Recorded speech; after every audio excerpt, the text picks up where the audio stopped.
Howdy everybody, this is Omar, your Audio Amigo, here today with another normal Audio Amigo review. Today we're going to be looking at a collab IEM from our friend Hawaii Bad Boy. This is the KiwiEars X HBB Punch, a tribrid IEM released in November of 2024, priced at $450. A lot of people are heralding this as the ultimate basshead IEM, and it has been getting a lot of hype. I've had this for quite a while, and I've been listening to it, comparing it to other things. What do I think of it? Well, we'll go ahead and get into it. We'll start, as is usual, with the unboxing experience. If you watched my short unboxing video, you'll know that this is essentially the same unboxing experience as the KiwiEars KE4 and some of the other KiwiEars IEMs. Inside the box, you'll find the IEMs themselves sitting on a little piece of foam, and then you'll have this case, which inside you get some replaceable filters for the nozzles, which I quite like. I'll talk about those in a second. And you get a bag with 3 sets of ear tips. You get sort of these standard silicone tips in small, medium, and large.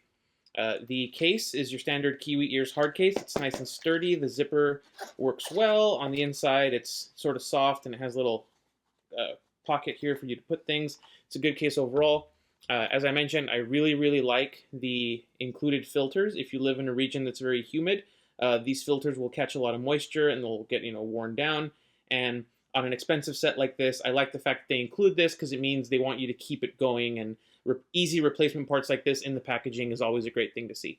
However, for a $450 product, I would like to see maybe some more ear tips, a modular cable, just some more overall accessories, cleaning cloth, something more. This unboxing experience feels like it doesn't match the price of the IEM.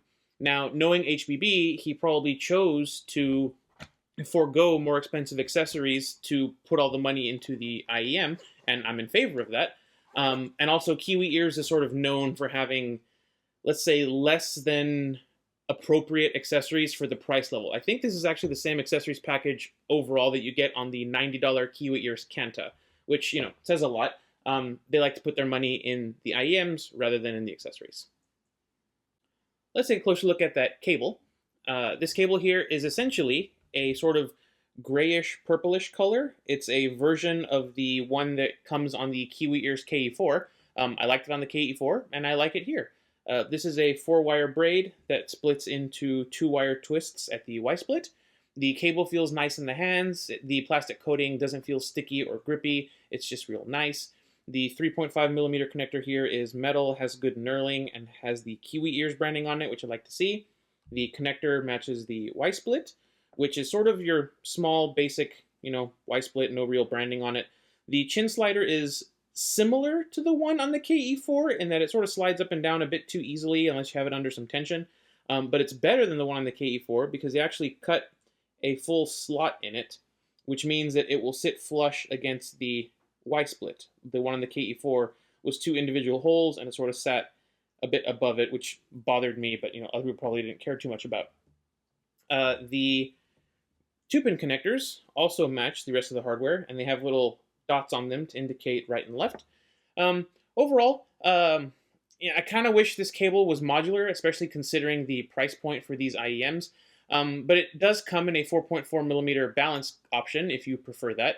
The cable isn't microphonic. It behaves well. I really like the subtle purple coloration it has going on. And flip it over. There we go. I kind of like the subtle purple coloration it has going on, and it behaves decently well. Not right now, but it sort of behaves decently well. Overall, I think it's a good cable. I said, wish it was modular, especially at this price. So let's take a closer look at how these are built. So these are full 3D printed resin shells with metal nozzles attached to the lower shell. The nozzles have these vertical or horizontal slits, depending on how you're looking at them on them, which, like I said, come with replacements in the package, which is very good. They have a subtle semi-custom shape to them. You've got a little wing there and a bit of a bulge there. Nothing too crazy. I'll talk about the size and comfort a bit later. There is no ventilation on the front volume, as you can see, but there is a large vent here on the sort of back side of the IEM for the rear volume. I think that back vent is doing a pretty good job. I didn't have any pressure buildup issues or driver flex with these, so at least while I was wearing them. The faceplate here is unventilated and has no real, features or venting on it. Yeah, I mean, this sort of build is pretty common at this price point, and below this price point and above this price point. I don't see any obvious build quality defects or problems in the manufacturing, so I think these should hold up rather well over time. So let's have a look at the specifications on the Punch. The Punch is using a pretty typical tribrid configuration here. You have a three-way crossover setup with a 10mm dynamic from the Zigat Jupiter providing the low-end punch. You have a pair of Knowles 32257 balanced armatures which are working the mid-range, and you have a pair of Sony ESTs up in the high-end for the treble. This IEM has an impedance of 12 ohms and a sensitivity of 98. They're a bit on the harder to drive side of things, but it's nothing that a basic dongle shouldn't be able to take care of. There's no need to drop a ton of cash, in my opinion, to power these. Just something sort of above the sort of Apple USB C dongle would work fine for this. The stock cable carries a resistance of 0.3 ohms, so keep that in mind when you're shopping for cable upgrades. This IEM does change in frequency response when exposed to higher resistance cables or impedance adapters or sources with higher output impedance, but I'll talk about that a little bit later. The shells together weigh in at just under 10 grams, so they're nice and light. The nozzles are 6mm at their widest point, so they're not super huge, meaning that they should be pretty comfortable, but we'll talk about that later. Overall, like I said, a typical tribrid configuration, nothing too crazy to look at besides that slightly harder to drive nature. But now let's move on to the cool wall. Right off the bat, these have a few points in their favor. The fact that the left and the right are easily distinguishable from each other just at a glance is something that I really like. The blue and red sparkles at the top are kind of subtle. You can't see them too well in this lighting. But yeah, they look really nice. I think it's a good way of doing things. That plus the different logos. You got KiwiEars on the right and Hawaii Bad Boy on the left. Yeah, I kind of wish the Hawaii Bad Boy logo was in silver to match the KiwiEars logo, but I still think these look really, really slick. The rest of the shells, remind me of those like resin art projects that you see people do where they take a vase and they fill it with resin and then like put rocks and glitter and toys in them to make like a resin diorama. I really dig the looks of these. Kind of wish there was a bit more color going on. I feel like the sparkles behind the logo are a bit subtle depending on what light you're looking at them in. So while I wish there was a bit more going on, I'm going to go ahead and put these in cool because I think they're cool. I think that those sparkles and sort of understated logos will do quite well with the Council of Ladies. So let's go ahead and check in on them and see what they think of these. And we're honestly off to a pretty good start. 4-1 from the ladies in favor of pretty, which is always nice to see. What's surprising is that when we get to the compliments, we find that for the first time ever, all 5 ladies would compliment you on wearing these. So honestly, after just doing that Council of Ladies, statistics video, this is a big moment. Congratulations to KiwiEars and HBB for this achievement. So yeah, you should wear these if you want to get compliments from people. But moving on, let's go ahead and look at the thoughts. The glitter, it seems to be popular, as I expected. It looks like the HBB logo is considered a strange symbol, but other than that, it's pretty positive sentiment overall. Well done. Moving on to comfort, as many of you know, my usual advice regarding semi-custom shells is to sort of try before you buy.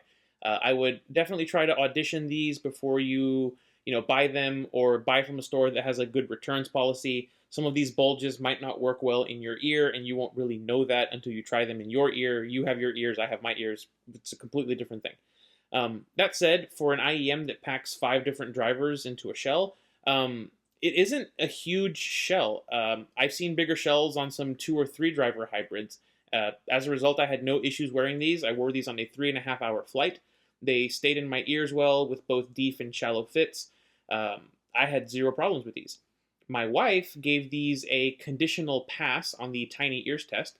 That's because, they took her, extra small CP100 plus ear tips. She was able to form and maintain a seal throughout her testing. The one complaint she did have, however, is that even though these shells are very light, under 10 grams together, something about the way the weight is distributed inside meant that they came off as heavy in her ears, meaning that she could only wear these for about 2 hours before she had to take a break. I think it might have to do with the DD sitting here at the top, so it kind of provides a bit of a pivot point compared to the BAs, which are down here, and the ESTs, which are sort of in the middle. It might also just be the way the cable is shaped for her ears, but either way, she said she could wear these for 2 hours before she had to take a break. Again, we consider 2 hours to be good because it's enough time to listen to an album. So these get a conditional pass on the Tiny Ears test. We'll go ahead and get into the most important part of things, which is how these sound. And we'll start off with the headlining frequency range for any HBB collab, which is the bass. For lack of a better word, the bass on the Punch is punchy. The sub bass is boosted quite heavily. The mid bass follows suit. I was listening to Moon's Hydrogen. It has a 40-ish hertz bass tone that comes to join in the bass guitar from the beginning of the track, and it absolutely wobbles and rumbles with these IEMs. It really dominates the replay until the higher notes from the medley come in and start evening things out. But that's the way the track's mixed. The kick drums and bass guitar on this set are also boosted to what I would consider really fun levels. The kick drum in Earth, Wind & Fire's Let's Groove, for example, is, again, super punchy. It just comes in, it's like, it comes in at the bottom and it maintains this, presence throughout the track. It feels really good. The mid bass doesn't dominate over the sub bass. I feel like things are pretty well balanced down here. This is clearly a set with a lot of the focus here on the low end, and in my opinion, this is squarely a bass head set. It lives in the bass head territory for sure. It doesn't have a bloated mid-bass presentation like some other bass headsets can have, but it also isn't super lean in the mid-bass with all the focus on the sub-bass like some other sets have. I really like this. The dynamic driver here from the Jupiter I think is doing a great job.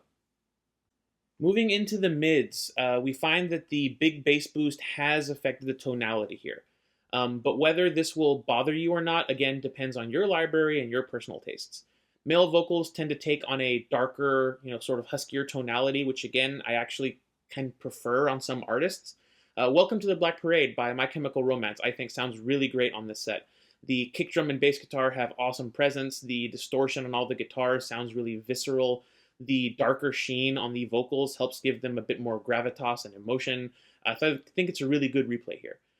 Female vocals, like you can get with a lot of sort of bass headsets, are in my opinion the weak point of this tuning. Connie Francis's vocals in Guaglione, for example, they sound nice, but there's a bit of a tonal shift. Her low notes get a bit warmer, and the tonality overall for most of her voices just shifts warmer a bit. It's noticeable to me, but again, compared to some other bass headsets that have a massive, sort of mid-bass hump, it's not as bad sounding. It doesn't flat out ruin things. I wouldn't call the female vocals here awful, and I can definitely still enjoy lots of my J-pop and 80s ballads with this. This just wouldn't be my first choice if I was going to put on a city pop album or a J-pop album or a 80s power ballads. Overall, the mids are warmed up, but the tonal shifts, whether or not you're going to like that is up to you and your library and your preference. I don't think it's that bad. If the mids and female vocals were the weak spot here, then the upper mids and treble are where the Punch honestly starts to show off its chops again. The higher harmonics on female vocals are quite well represented. They help balance out that slammin' low end with a little bit of sparkle and airiness. Cyndi Lauper's Girls Just Want to Have Fun is a good example. The vibrato and the high frequency excursions that she does while singing have an awesome, sort of balance and presence to them. They don't lose out to the bass at all. She still cuts through just like the mix intends her to. All the little nuances and little vibrations and things in her voice are all there. They're not missing at all, and it's a really good presentation. The same goes for percussion harmonics. They're very well executed without being overbearing, piercing, or super sharp.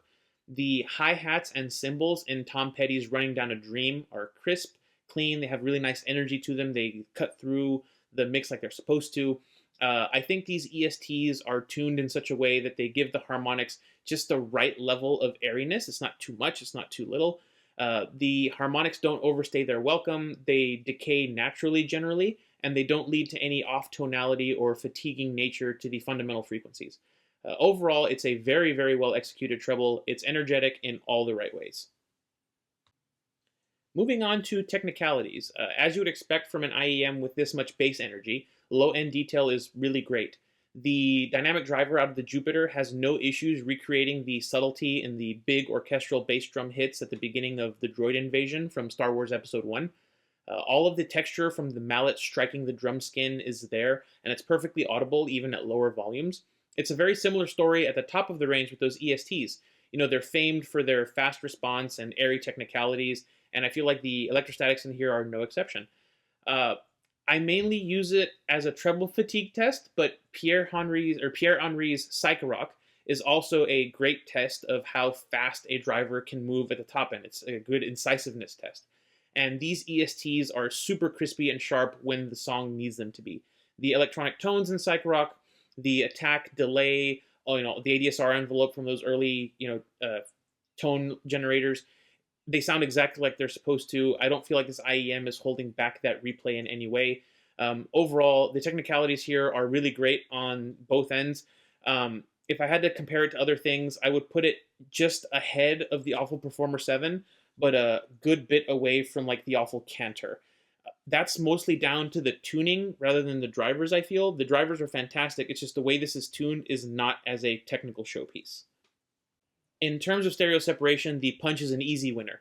My typical Mediterranean Sundance test sounded fantastic on these, with plenty of space for the guitarists in each ear, no encroachment from the audience. It was a really good replay. In terms of perceived 3D soundstage, considering that this is a bass headset, I feel like the Punch did really well. Quincy Jones's Soul Bossa Nova has all the instruments very well separated, not just in each ear, but sort of around you. The positional information from the mix is conveyed to your ears quite well. I don't think this will hold back well-mixed tracks in terms of spaciousness. Overall, I think this is a set with excellent stereo separation and pretty good perceived 3D soundstage for the price. Finally, let's discuss the effects of sources with higher output impedance or impedance adapters or cables with higher resistance on this particular IEM. I'll go ahead and pull up the graph here. As you can see, using a 15 ohm impedance adapter, the Punch loses some energy above 2,500 hertz and gains energy, at 450 hertz and below. This has the effect of warming up the sound signature. Essentially, the lows become more prominent, the treble gets toned down to match it. I would classify this as a small sort of incremental change. You're basically taking a basshead IEM and you're making it even more basshead. So keep that in mind as you're choosing your source for these. I personally wouldn't recommend using an impedance adapter on these too much. It mutes those cymbals and higher harmonics that I was just praising, and I prefer the stock sound myself. All right, so let's get geared up for some comparisons. The Punch is a basshead tuning that is trying to minimize the downsides or penalties to the basshead sound as much as possible. And I think more than any other set that has a basshead tuning, I think it really succeeds at this. I have some other sets here on the table that I feel can try and achieve that effect as well, but at the $450 price point, I don't have a lot of bass headsets at this price that I can compare, but I think I've rounded up a good group here. Let's start off with a budget set. I don't really want to call it a budget sound-alike, but this is the 7Hz X HBB Elua. It's another HBB collab, coming in at $30 US. The Elua is brighter sounding than the Punch, but the level of bass boost is similar with these two. The ratio of sort of bass to mids to treble is overall the same. Like I said, the Elua is a little bit brighter. The Elua does suffer from much more bass bleed than the Punch does, and the vocals on the Elua, in my opinion, are a little wonky. But overall, the Punch feels like the perfected version of what the Elua was trying to do. Give that big bass sound, but without compromising the vocals too much and while still having good amounts of treble detail. Be a bass headset, but keep all that other stuff in there as well. The Elua pulls off the treble bit, but sort of fails in the vocals. The Punch not only succeeds in keeping the vocals mostly okay, but it also is much, much more refined in the treble, and this is just a way better version of this, which you would expect considering the price gulf. So next up is an interesting one. This is the Simgot Supermix 4, which is not a basshead IEM, but at $150 for the Supermix and $15 for this Dunu 30 ohm impedance adapter, this turns into the Simgot Supermix 4 Amigo Basshead Edition. The normal Supermix, as I mentioned, doesn't really compete with the Punch in terms of basshead nature, but adding in that 30 ohm Dunu impedance adapter, well, look at the graph. It doesn't have to be this one either. If you happen to have the 10 ohm adapter from the Zero Red lying around, or the 15 from the FatFreq Deuce, you can turn the Supermix 4 into, like I said, the Supermix 4 Amigo Basshead Edition, which, if you can believe it, essentially sounds like a more V-shaped version of the Punch. The overall treble energy is quite close between these two, and while I feel like the ESTs and the Punch do have a bit of a detail edge over the PZT and the microplanar and the Supermix, it's a lot closer than you might think in terms of, technicalities. In terms of bass, depending on which adapter you use, you can either match or exceed the Punch in terms of, well, Punch. You can, of course, apply the same impedance adapter to the Punch, and when using a 15 ohm adapter or the Ruyerod cable, the bass on these is extremely similar. As I said, though, the Punch will lose some airiness and treble energy with that adapter, so remember that. Where the Punch clearly distinguishes itself, and the place where you hear the price difference the most is in the mid-range. The impedance adapter on the Supermix recesses the mids even more than they already are. I feel like a stock Supermix is kind of V-shaped. Adding in the impedance adapter makes that mid-dip a bit worse. So the Punch in its stock form compared to the Supermix with the impedance adapter, again, the Punch is overall the more refined bass head experience. It's got a fuller mid-range. It's got a slightly more controlled treble. The Supermix 4, though, in its Amigo bass configuration, is a whole mess of fun, and I think that this could be a compelling budget option compared to the Punch, sort of like a budget alternative, if you will. Next up is a bit of a controversial IEM, and it's another HBB collab. It's the Fat Frequency x HBB Deuce, priced at $240. I do have a review as well as a Tales of Customer Service video planned for this, but for now, let's use it as a point of comparison for the Punch. Both of these collabs had a very similar goal, but they're trying to achieve it in different ways.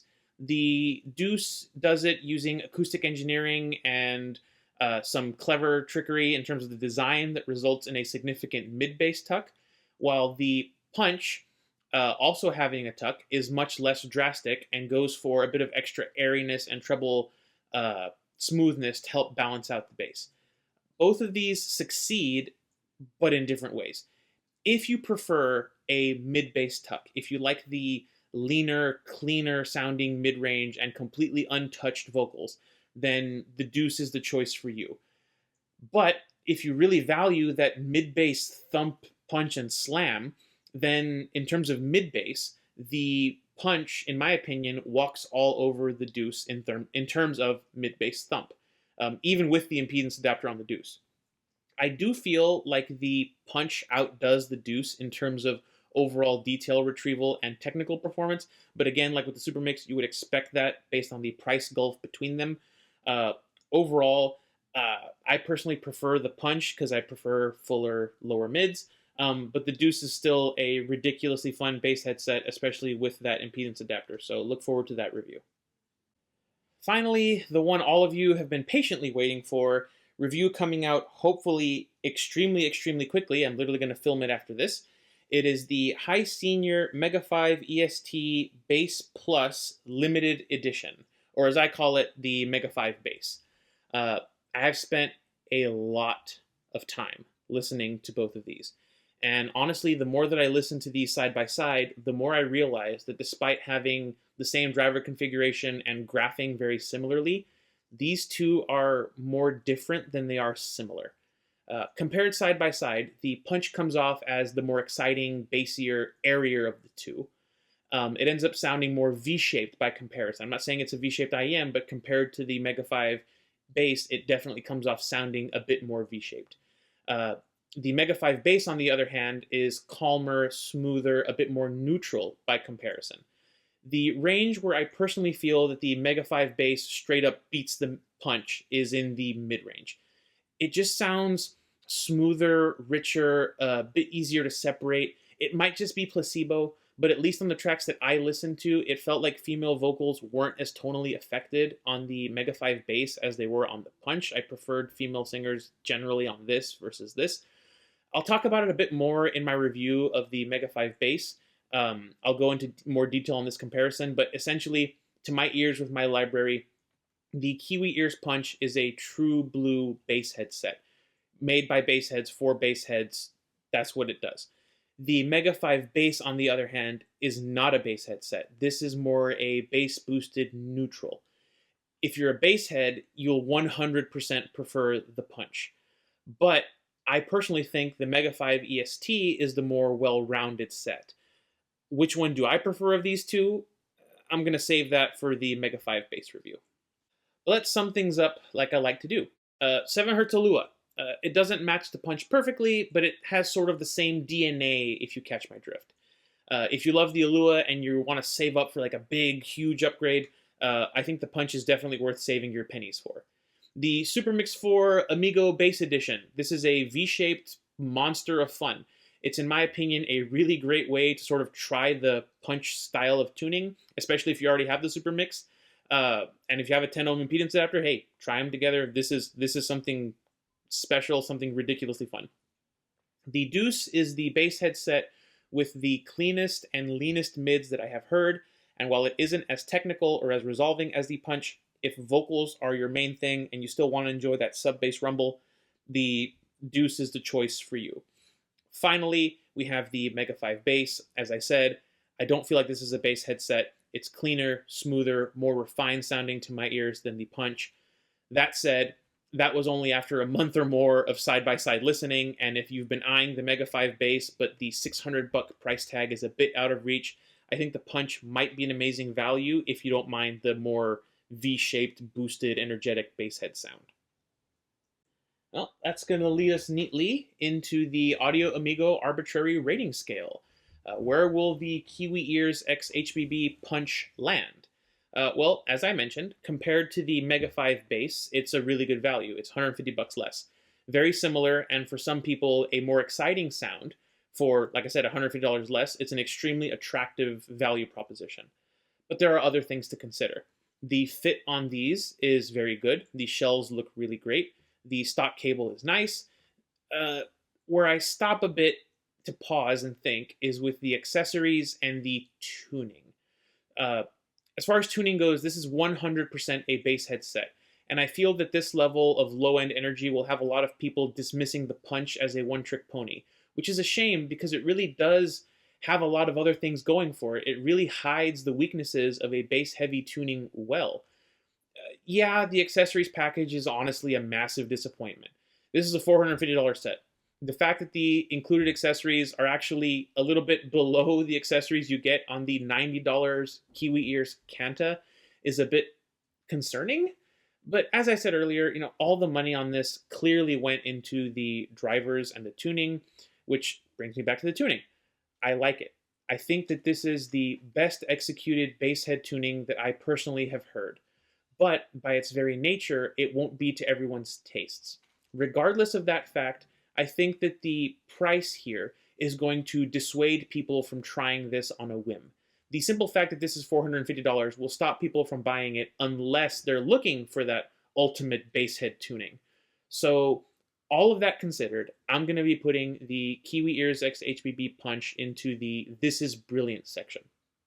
I think HBB did what he set out to do. He crafted a bass headset with tuning that minimalizes the downsides of the bass head tuning while, making the positives all the more prevalent. I think this is an absolutely fantastic set if you're a bass head.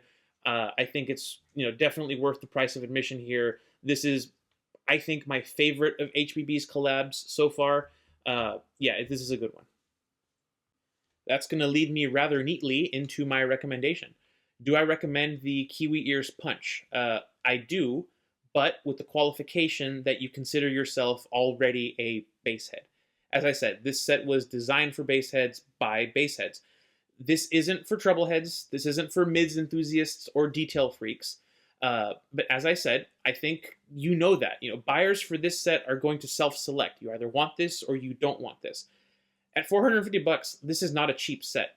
But unless you're using some form of EQ on a higher dollar hybrid set, this combo of tuning and technical performance isn't really available anywhere else in pure stock form. If you're in the financial position to be able to spend this sort of money, and you're a bass head, then this set will absolutely not disappoint you. If you're not a bass head, however, there are other sets that will suit your purposes better. And if you're a bass head on a budget, then you can still kind of, sort of, maybe get close to this tuning with some EQ and some impedance adapters. That said, I have seen this on sale on AliExpress for as little as $350. So I would say 11/11 rolls around, summer sales roll around, keep an eye on this set. You might be able to get it for around that $350 magic price point. But that's going to be that. The KiwiEars Punch review is finally in the books. As I said, in my opinion, the best tuned bass headset that I personally have ever heard. Stay tuned for the Mega5 bass review. I'm about to film that one. So if all goes well, expect the release sometime tomorrow.